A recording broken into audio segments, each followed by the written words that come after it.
Waalaikumsalam warahmatullahi wabarakatuh. Sehat alhamdulillah. Nah, tapi masih jauh ya untuk kemudian memperoleh izin otoritas jasa keuangan ya. Jadi masih harus mengambil waktu pinjam emisi efek dulu. Jadi ya prosesnya masih panjang, tapi ya satu tahapan lagi dalam hidup saya sudah saya lalui. Terima kasih. Oke, investment banker itu sebenarnya perusahaan ya, perusahaan yang kemudian memang bergerak di bidang investment banking. Jadi dia ini adalah wadah untuk kemudian dana-dana surplus, ya wadah untuk dana-dana surplus yang kemudian akan dialokasikan kepada with defisit. Jadi dengan berbagai pertimbangan dan budaya investasi tergantung dari investment bankernya seperti apa. Jadi ada yang kemudian dia agresif, ada yang kemudian dia konservatif seperti itu. Boleh kalau mau bicara soal pasar modal?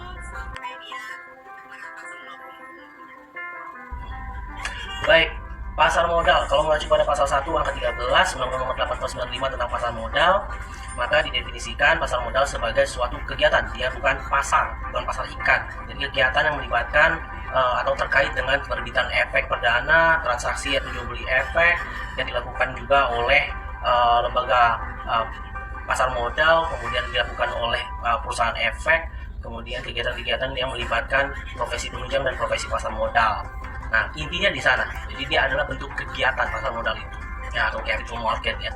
Nah, kalau untuk transaksi itu masuknya itu secondary market dikategorikannya. Nah, ini yang sering kita sebut sebagai Bursa Efek Indonesia. Nah, dia ini juga sebenarnya bukan tempat. Ya, Bursa Efek Indonesia itu hanya lembaga intermediari, lembaga perantara. Dia menyediakan sistem perdagangan. Jadi mungkin ada tempat fisiknya, tapi sebenarnya bursa efek itu suatu sistem seperti itu. Baik, secondary market itu adalah suatu market yang kemudian saham-saham yang sudah diterbitkan ya dan sudah tercatat di bursa efek ya, dan sudah melalui proses IPO yang merupakan primary market ya, itu ditransaksikan.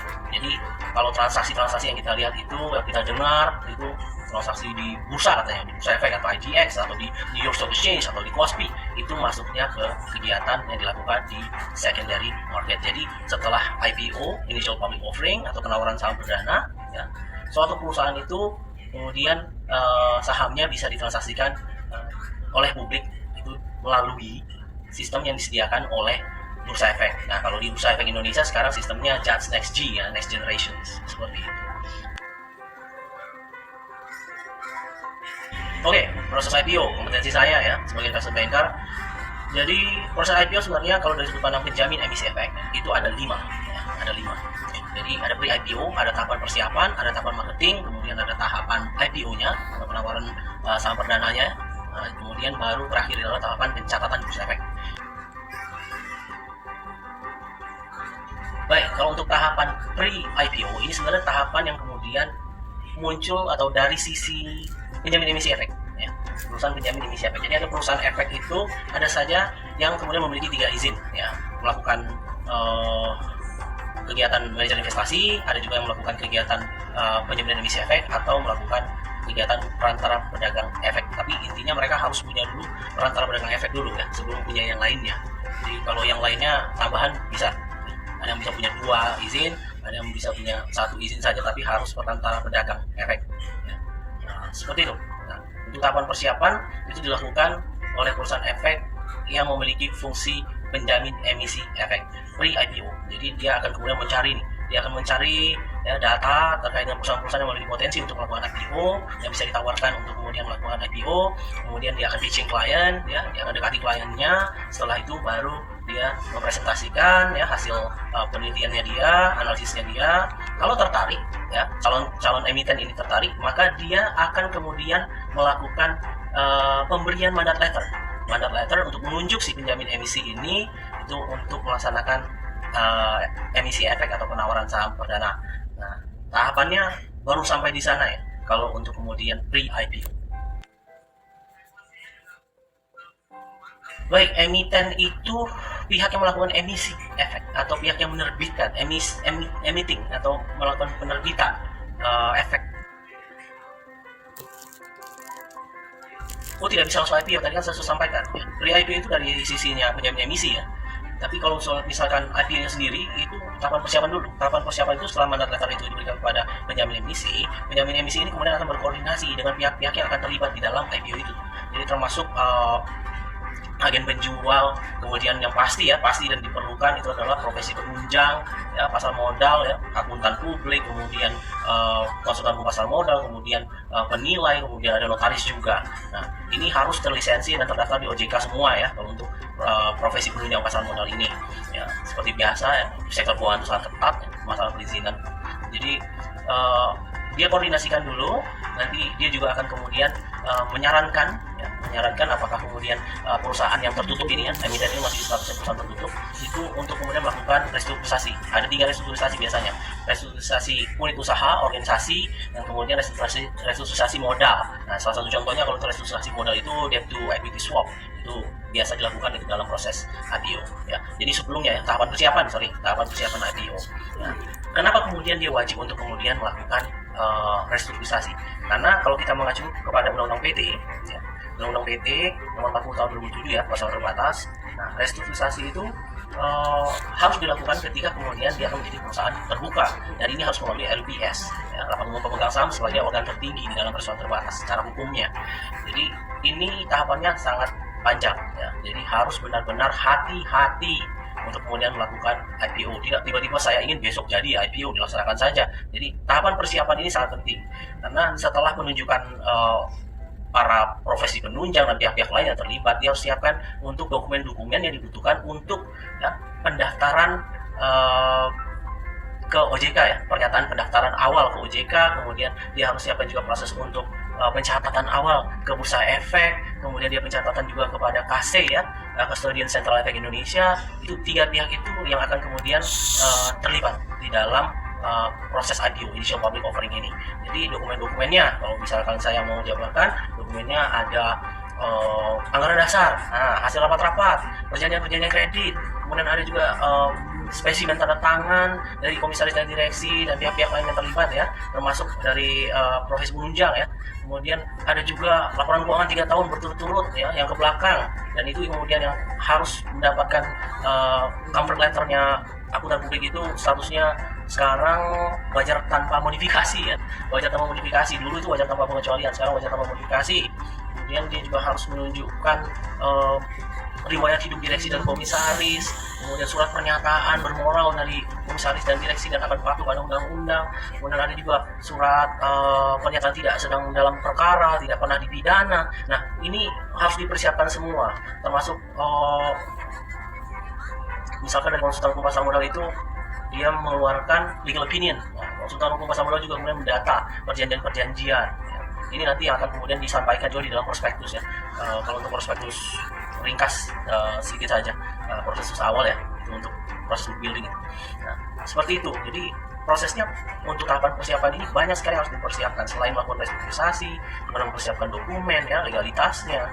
Nah, dia juga harus kemudian mempersiapkan analisis bisnisnya dia seperti apa, kemudian proyeksi juga ya, proyeksi penggunaan dana ya, dari perusahaan. Jadi banyak sekali yang harus dipersiapkan untuk tahapan persiapan ini. Kalau penawaran umum sih sebentar, hanya 5 hari ya, 1 sampai 5 hari kalau penawaran umum itu.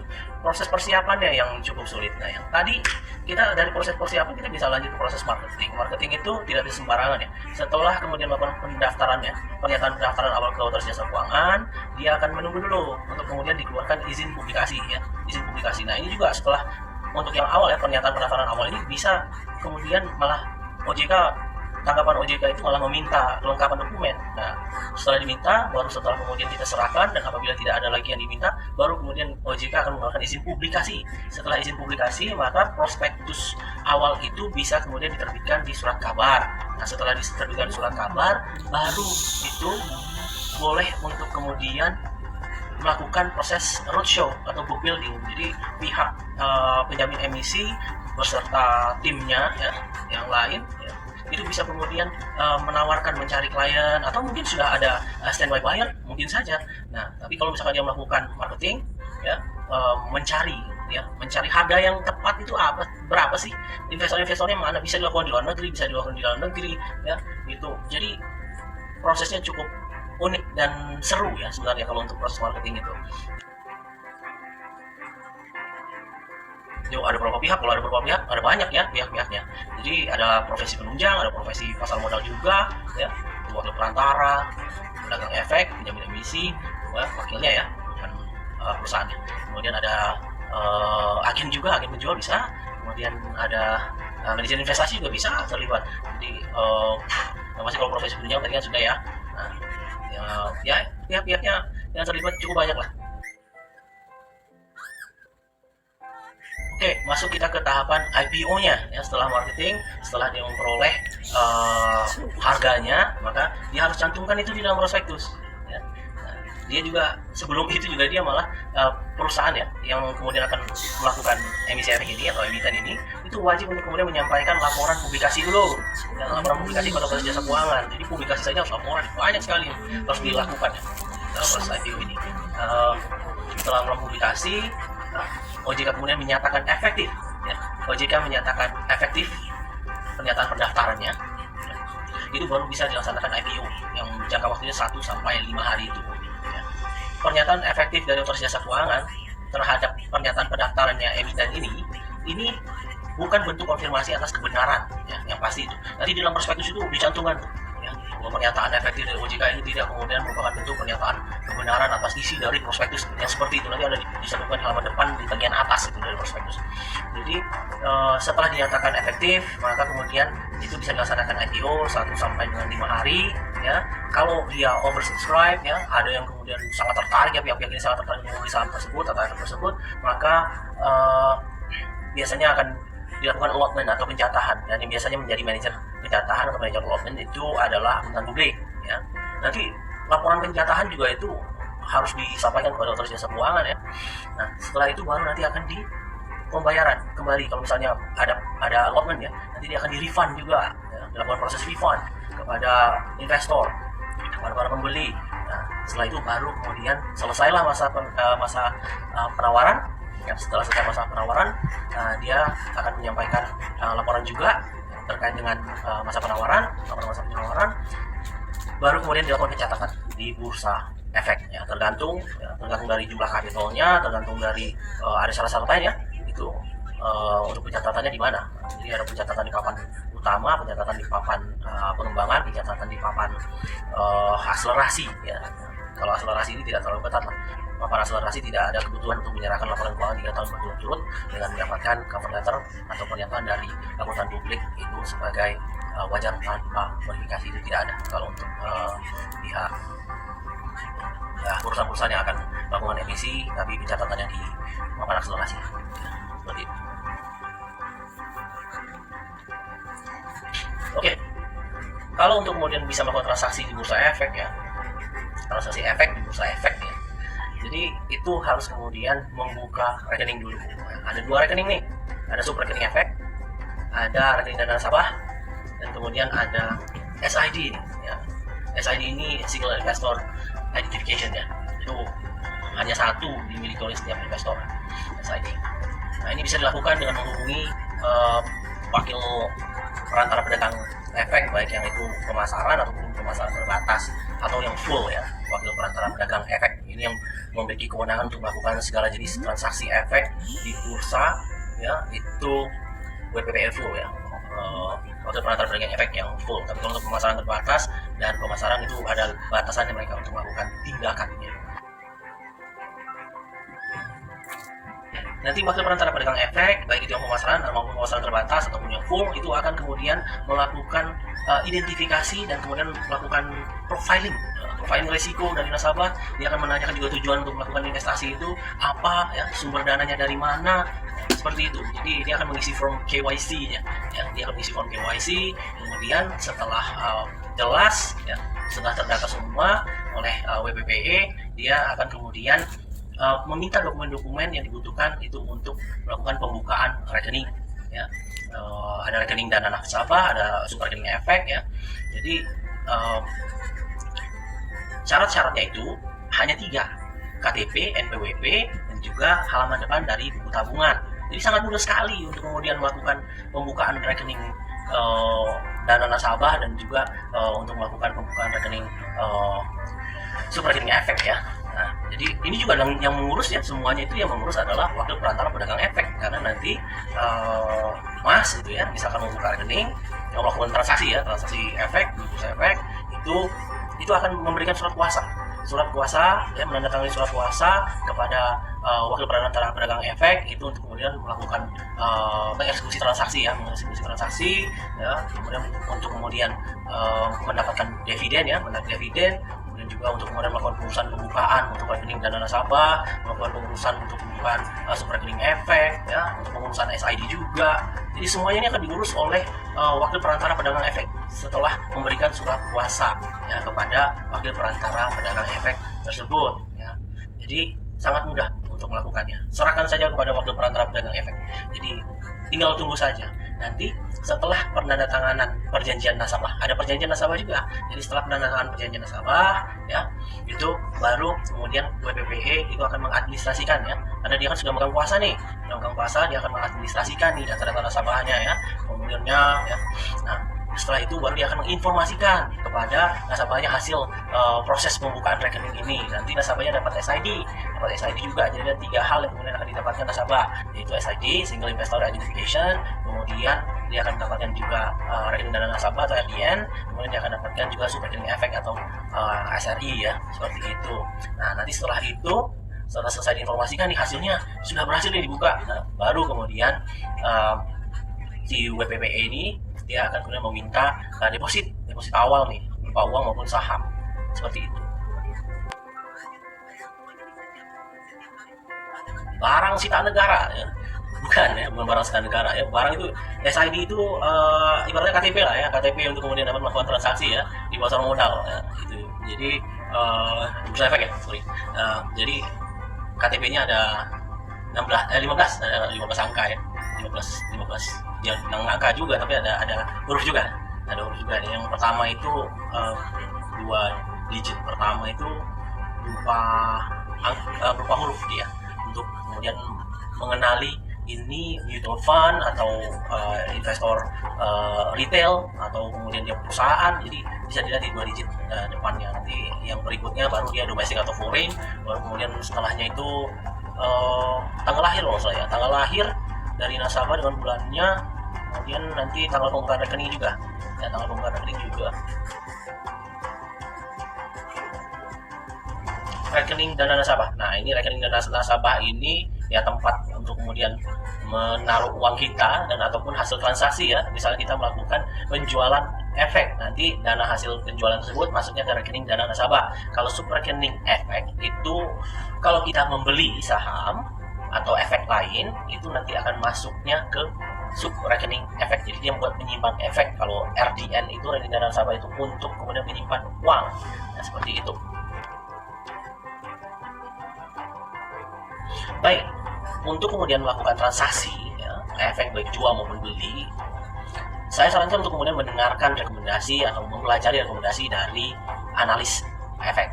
Jadi di dalam perusahaan efek sendiri itu ada divisi analis ya. Analis ini kan orang-orang sudah memiliki sertifikasi dan memiliki kemampuan di bidangnya. Jadi kita bisa mendengarkan mereka dan mengikuti saran mereka atau mempertimbangkan saran mereka dari rekomendasi tersebut. Jadi kita bisa juga mencari informasi lain ya sebagai bahan komparasi ya terhadap analisis yang diberikan oleh divisi analis ya. Jadi sebagai nasabah dari suatu perusahaan efek, kita juga memiliki hak untuk mendapatkan rekomendasi tersebut ya dari perusahaan efek. Jangan dibilang hak lah ya.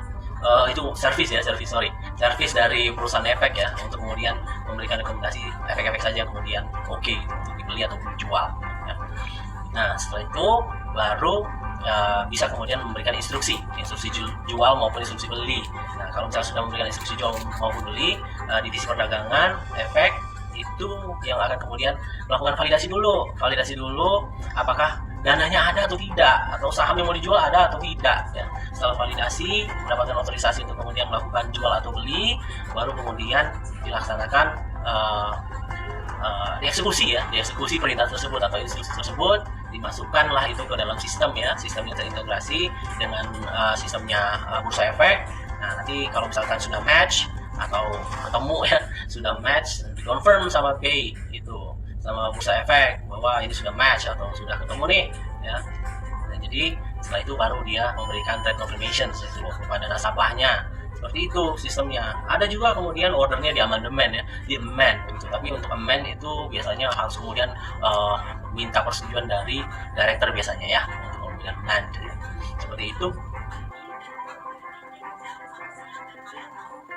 Bisa saja order jual maupun beli saham itu bisa saja untuk ditolak, karena di bursa efek itu ada pengaturan terkait dengan fraksi harga dan juga ada auto rejection. Fraksi harga itu kalau di bursa efek itu dibagi ya. Jadi untuk saham-saham yang kemudian di bawah, nilainya di bawah Rp200 itu fraksi harganya 1 ya. Untuk maksimum perubahannya itu di 10. Kalau untuk fraksi harga 200 sampai dengan di bawah Rp500 itu fraksi harganya 2 dengan maksimum perubahan di 20. Kalau untuk saham-saham dinilai di harga di 500 sampai dengan 2000, di bawah 2000 ya, itu fraksi harganya di 5 dengan maksimum perubahannya itu di 50. Kalau misalkan untuk saham-saham dengan harga di fraksi harga di harga 2000 sampai dengan 5000 ya, itu fraksi harganya di 10 dengan maksimum perubahannya di 100. Kalau misalkan untuk yang di atas 5000, saham-saham dengan harga di atas 5000, itu fraksi harganya di 25 dengan maksimum perubahan di 250.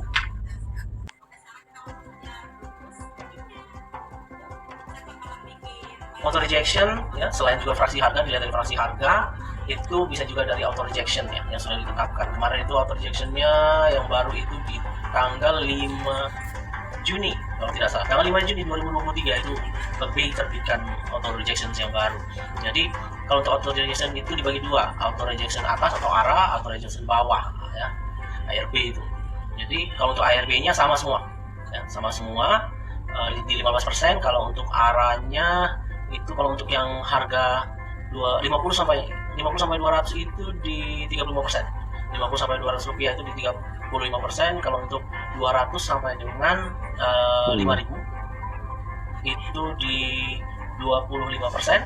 Kalau untuk yang di atas 5.000 itu di 20% arahnya auto rejection atasnya ya. Kalau auto rejection bawahnya 15% semua.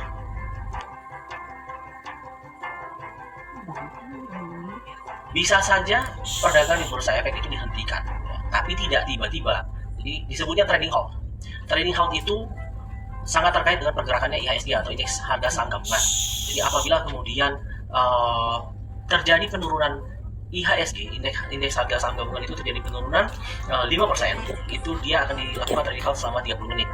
Ya. Apabila kemudian ada penurunan lanjutan, ya, penurunan sampai dengan 10%, dia akan dilakukan trading halt lagi selama 30 menit lagi.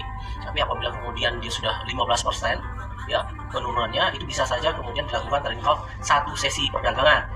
Kalau untuk kemudian dia menjadi sepanjang hari, ya, dilakukan trading halt sepanjang satu hari dan dilanjutkan keesokan harinya, itu biasanya B itu akan menghubungi OJK. Jadi diizinkan oleh OJK, maka akan dilakukan trading halt itu di 2 sesi ya, di 2 sesi perdagangan. Jadi akan dimulai besoknya lagi, seperti itu.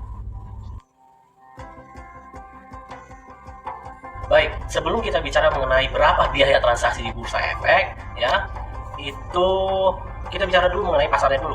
Jadi ada 3 pasar, ya, segmentasi pasar ada 3. Jadi ada pasar reguler, pasar tunai, dan kemudian ada pasar negosiasi. Nah, pasar reguler dan pasar tunai itu biaya-biayanya sama. Kalau untuk pasar reguler dan pasar tunai, pasar negosiasi yang berbeda, sedikit berbeda untuk biaya transaksinya. Jadi kita lihat percentage ya, kita ambil percentage. Jadi ada beberapa biaya yang harus dikeluarkan ya oleh nasabah itu untuk kemudian melakukan transaksi di bursa efek. Yang pertama biaya B-nya dulu ya, biaya transaksi bursa efeknya. Nah, kemudian ada juga biaya clearingnya KP, clearing penjamin efek Indonesia. Kemudian ada biaya penjaminannya KP juga ya, biaya penjaminannya KP. Kemudian biaya penyelesaiannya KC, Custodian Central Efek Indonesia ya. Jadi biaya penyelesaiannya custodian.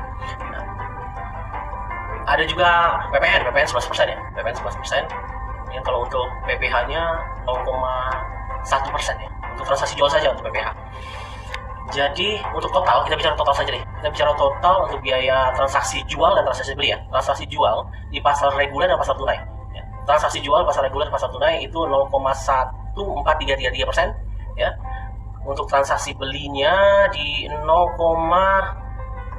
0,433%. Ya. Kalau untuk di pasar negosiasi total biayanya itu untuk transaksi jual itu di 0,0333%.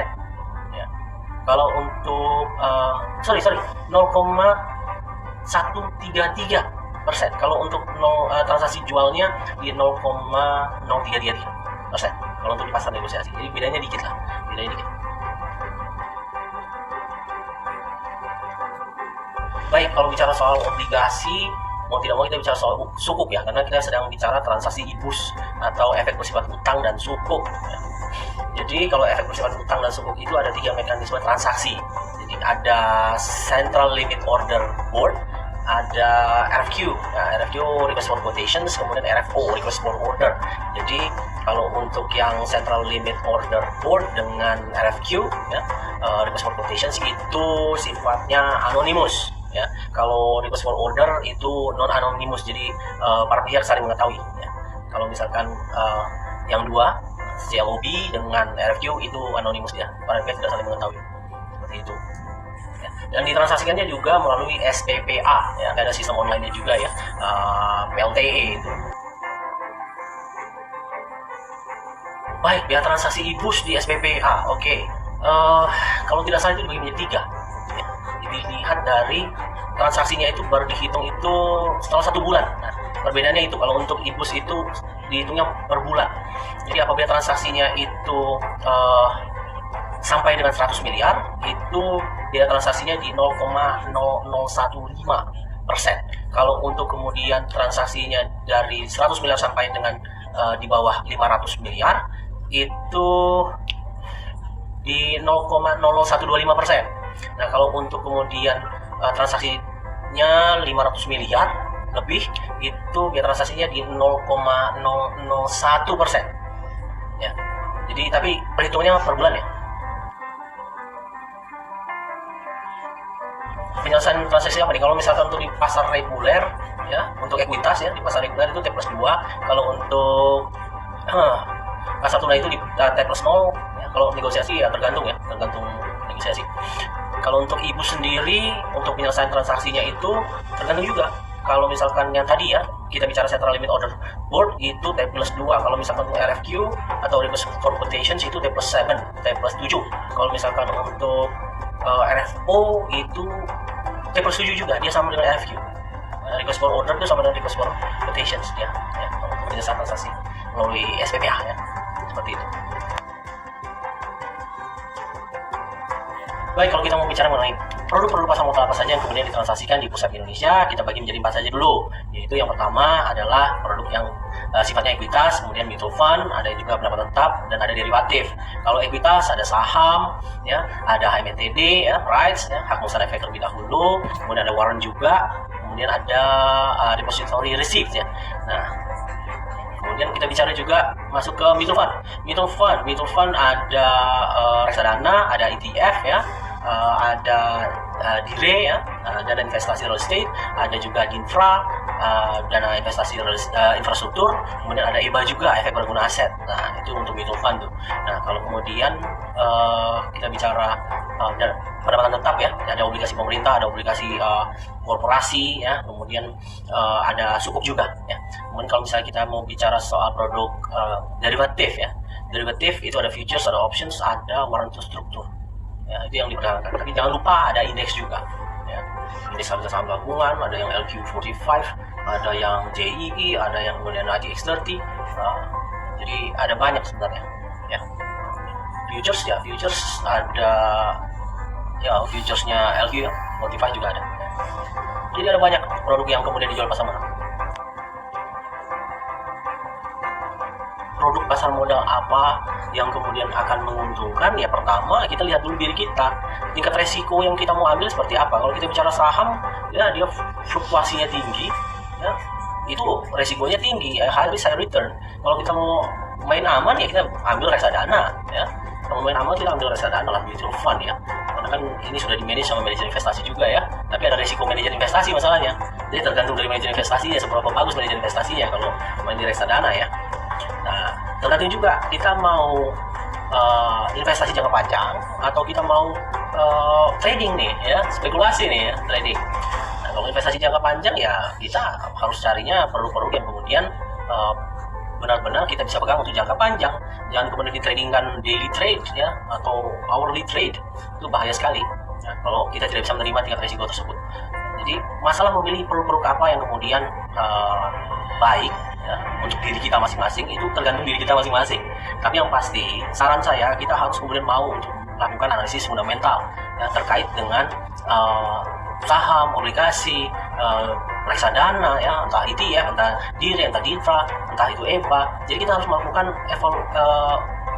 analisis ya, kita harus mau beranalisis baik secara fundamental maupun secara teknikal ya. Kalau secara fundamental itu kita bisa melakukan valuasi ya, melalui laporan keuangannya ya, membaca laporan keuangannya, kemudian kita lihat rasio-rasionya ya, rasio-rasio profitabilitas, liabilitas ya, kemudian rasio likuiditas ya, rasio lancarnya. Kita bisa saja menganalisis ya rasio-rasionya, kita bisa melihat misalnya PER-nya, misalnya apakah kemudian dikomparasi dengan PER industrinya ya, itu seperti apa. Apabila kemudian dia lebih kecil daripada PER industrinya ya strong buy ya, strong buy. Tapi untuk bisa merekomendasikan strong buy itu kan tidak mudah ya, waktu perantara pedagang efek ya, dia harus kemudian benar-benar yakin bahwa ini menguntungkan ya, nilai intrinsiknya itu sebenarnya ada di atasnya ya, nilai intrinsik saham misalnya ada di atasnya dari nilai market. Nah baru dia kemudian bisa melakukan strong buy, yang memberikan rekomendasi strong buy. Nah, tapi yang masih kitanya sendiri, kita harus mau untuk terus belajar ya. Analisis teknikal juga bisa ya, biasanya digunakan oleh trader juga ya. Trader itu melakukan analisis teknikal, entah itu dia melihat ada bullish, bear ya. Kalau misalnya dia menggunakan Japanese candlestick itu bisa melakukan bisa melihat itu, atau mereka menggunakan moving average. Misalnya moving average itu kisaran mulai dari ya bisa untuk jangka panjang ya 200 hari, kalau untuk jangka menengah konservatif di 50, kalau untuk yang high risk sekali ya, agresif ya, risk taker agresif itu di 30 bisa, atau bahkan dia mau hitungan jam lah, itu ngeri-ngeri ya kalau untuk analisis teknikal. Tapi analisis teknikal itu bisa digunakan untuk melihat trend ya, trend. Jadi dilihat dari historical movement ya, dari price-nya sendiri ya, di market itu seperti apa. Bisa dilihat dari volumenya ya, volatilitasnya, fluktuasinya ya, seperti itu. Baik, kalau misalkan untuk bicara mengenai apakah kemudian reksadana itu resikonya lebih rendah, ya karena dia ada diversifikasi di dalam portofolionya yang dilakukan oleh manajer investasi, bisa saja tingkat resikonya ya lebih rendah. Bisa saja, karena ada resiko manajer investasi. Sangat bergantung kepada manajer investasinya nih, yang kemudian men-settingnya ya, portofolionya itu isinya apa saja produknya. Jadi kalau kita mau lihat dari tingkat resikonya, produk reksadana itu bisa dibagi mulai dari resiko yang paling rendah itu untuk reksadana pasar uang dulu, itu yang paling rendah. Baru kemudian masuk ke reksadana pendapatan tetap, itu lebih tinggi lagi resikonya. Baru kemudian reksadana campuran, lebih tinggi lagi resikonya. Kemudian paling tinggi itu reksadana saham, itu yang paling tinggi resikonya.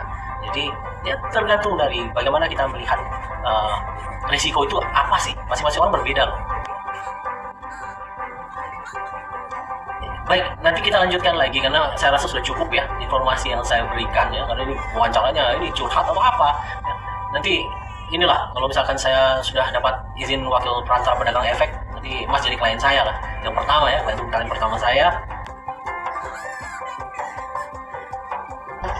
Nah, coba masa saya suntikan dana ya, nggak beres ya. Oke, terima kasih banyak. Assalamualaikum warahmatullahi wabarakatuh ya, sehat selalu.